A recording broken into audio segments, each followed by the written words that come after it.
கண்மணிய குங்குமமா வச்சு விடுவேன். தொட்டா சிணுங்கி போல தொட்டா சிணுங்குறாளே சிட்டார சிட்டு குருவி.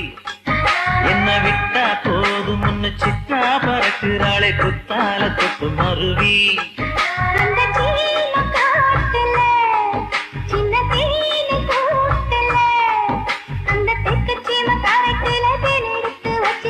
சின்ன பொண்ணு கேட்கவில்லையே உங்க ஆசவாட்ட சொல்ல கேட்டே அந்த செய்தி எல்லாம் மன ஏறி தாண்டி போச்சு. தொட்டா சிணுங்கி போல தொட்டா சிணுங்குறாளே சிட்டான சிட்டு குருவி. என்ன விட்டா போதும் முன்னு சித்தா பறக்கு